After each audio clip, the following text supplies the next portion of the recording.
이제 이 시간 우리에게 주신 하나님의 말씀을 함께 나눕니다. 오늘은 시편 69편 말씀을 함께 보겠습니다. 시편 69편 1절부터 마지막 36절까지 말씀 함께 봅니다. 하나님이여 나를 구원하소서. 물들이 내 영혼에까지 흘러들어왔나이다.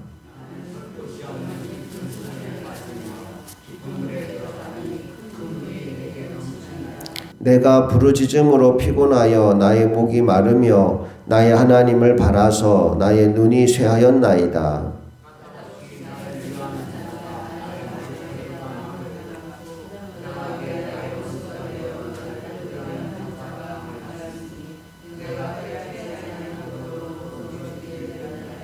하나님이여 주는 나의 우매함을 아시오니 나의 죄가 주 앞에서 숨김이 없나이다.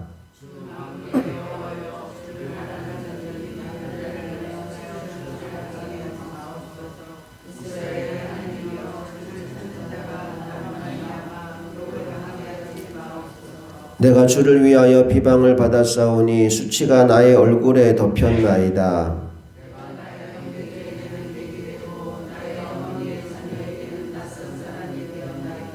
주의 집을 위하는 열성이 나를 삼키고 주를 비방하는 비방이 내게 미쳤나이다.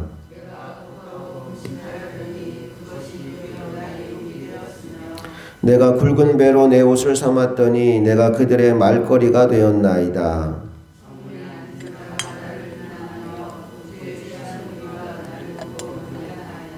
여호와여 나를 반기시는 때에 내가 주께 기도하오니 하나님이여 많은 인자와 구원의 진리로 내게 응답하소서.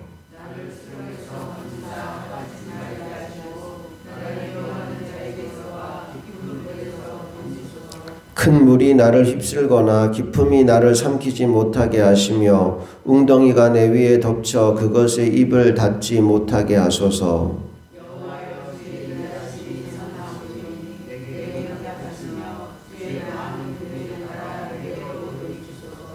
주의 얼굴을 주의 종에게서 숨기지 마소서. 내가 환난 중에 있사오니 속히 내게 응답하소서.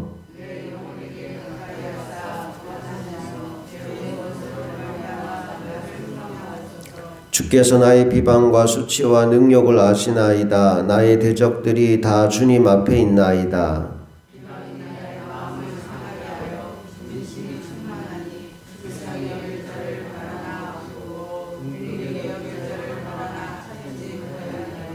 그들이 쓸개를 나의 음식물로 주며 목마를 때에는 초를 마시게 하였사오니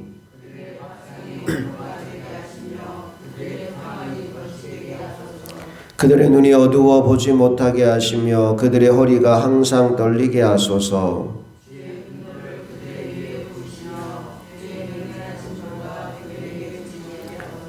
그들의 거처가 황폐하게 하시며 그들의 장막에 사는 자가 없게 하소서.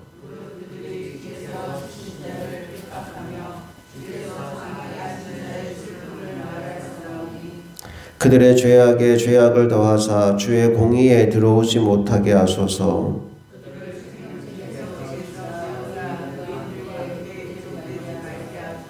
오직 나는 가난하고 슬퍼오니 하나님이여 주의 구원으로 나를 높이소서.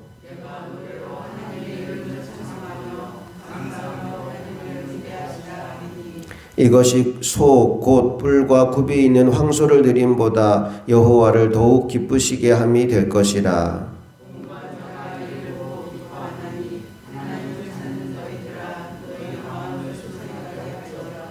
여호와는 궁핍한 자의 소리를 들으시며 자기로 말미암아 갇힌 자를 멸시하지 아니하시나니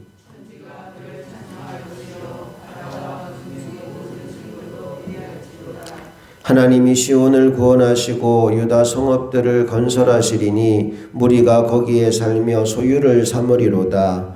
그의 종들의 후손이 또한 이를 상속하고 그의 이름을 사랑하는 자가 그 중에 살리로다. 아멘. 시편 69편에는 이 땅에 오실 예수님의 사역에 관하여 언급된 몇 구절이 있습니다. 먼저 9절 말씀을 보시면 주의 집을 위하는 열성이 나를 삼키고 주를 비방하는 비방이 내게 미쳤나이다 라는 말씀이 나와요. 이 말씀이 언제 언급되냐 하면 예수님이 성전 정화하실 때 성전에서 매매하는 사람들을 내쫓으시고 또 양과 소를 다 풀어주시고 할 때 그 사건을 보면서 시편 69편 9절 말씀을 사람들이 떠올립니다. 주를 위한 주의 집을 위한 열성이 주님에게서 나타났다라는 거죠. 또 하나 예수님에 관하여 언급된 말씀이 21절 말씀인데요.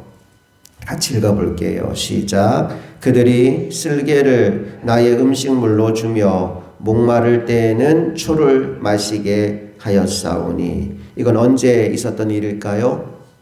십자가에 못 박혀서 내가 목마르다라고 말씀하실 때 사람들이 쓸개, 초를 예수님에게 먹이려 합니다. 그때 이 말씀이 인용되고 있어요.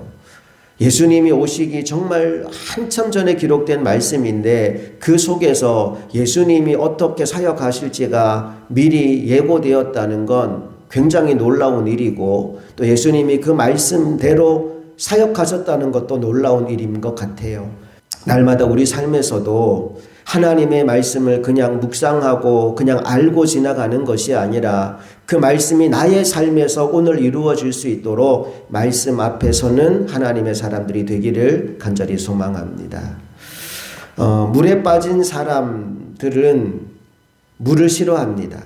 특별히 물에 빠져서 죽을 뻔한 경험이 있었던 사람들에게 소위 물 트라우마 같은 게 생겨요. 그래서 물을 가까이 하는 것조차 거부합니다. 그 경험이 너무나 괴로웠기 때문에 물을 거부하는 상태가 되는 거죠. 오늘 1절 말씀을 보면 오늘 시인이 물이 자신의 영혼에까지 흘러 들어오게 되었다라는 고백을 하고 있습니다. 1절 말씀을 다시 한번 읽어볼게요. 시작. 하나님이여 나를 구원하소서. 물들이 내 영혼에까지 흘러 들어왔나이다. 물들이 내 영혼에까지 흘러 들어왔나이다. 우리가 물에 빠졌을 때 가장 공포를 느끼는 순간이 언제냐 하면 발이 땅에 닿지 않을 때입니다. 이 정도 헤엄쳐 나왔으면 발이 땅에 닿겠지 하고 섰는데 여전히 발이 닿지 않으면 그때부터 당황하고 호우적거리기 시작하는 겁니다. 오늘 시인은 자신의 상황이 이러하다라는 이야기를 합니다. 2절로 가볼게요. 시작. 나는 설 곳이 없는 깊은 수렁에 빠지며 깊은 물에 들어가니 큰 물이 내게 넘치나이다. 설 곳이 없는 깊은 수렁에 빠져가는 상황이죠. 그런데 더 절망적인 것은 아무리 부르짖어도 구원해 주러 오는 이가 없었다라는 겁니다. 3절로 가볼까요? 시작. 내가 부르짖음으로 피곤하여 나의 목이 마르며 나의 하나님을 바라서 나의 눈이 쇠하였나이다. 점점점 점층되어 갑니다. 물에 빠졌어요. 내 영혼이 물에 잠겨요. 그런데 발이 닿지 않을 만큼 깊은 물에 내가 잠깁니다. 거기서 살려달라고 부르짖는데 아무도 나를 살려주러 오지 않습니다. 기가 막힌 것은 이 상황이 된 것이 다른 이유 때문이 아니라 내가 주를 위하여 열심을 내었기 때문이다 라고 9절에서 얘기하고 있는 겁니다. 9절 말씀 읽어봅니다. 시작. 주의 집을 위하는 열성이 나를 삼키고 주를 비방하는 비방이 내게 미쳤나이다. 내가 주님을 위하여 열심을 내면 사람들이 잘한다, 훌륭하다라고 인정해줘도 시원치 않을 텐데 내가 주를 위해 열심을 내면 낼수록 사람들은 오히려 나를 비방하고 조롱하고 나를 더 괴롭게 하더라는 겁니다. 금식을 하면 금식을 한다고 망신을 주고 베옷을 입고 슬퍼하면 청승맞다고 빈정대는 거예요. 10절 11절 읽어봅니다. 내가 곡하고 금식하였더니 그것이 도리어 나의 욕이 되었으며 내가 굵은 배로 내 옷을 삼았더니 내가 그들의 말거리가 되었나이다. 여러분 열심히 기도했는데 상황이 안 바뀌어요.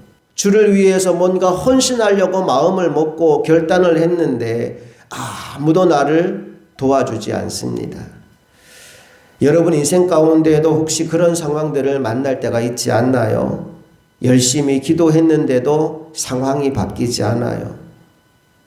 아무리 기도해도 응답이 없고 힘이 나지 않아요. 오늘 여러분만 그런 게 아니라 다윗이 그런 상황 가운데 있었다라는 고백을 하는 겁니다. 그런데 다윗의 강점이 뭐냐 하면 포기하지 않는 거예요. 끝까지 인내하며 기도한 겁니다. 자, 13절 말씀 보세요. 이 정도 됐으면 기도를 포기할 만한데 13절 이렇게 이어집니다. 시작. 여호와여 나를 반기시는 때 내가 주께 기도하오니 하나님이여 많은 인자와 구원의 진리로 내게 응답하소서. 다시 기도하고 있어요. 16절 말씀 가볼까요? 시작. 여호와여 주의 인자하심이 선하시오니 내게 응답하시며 주의 많은 긍휼에 따라 내게로 돌이키소서. 또다시 기도하고 있습니다.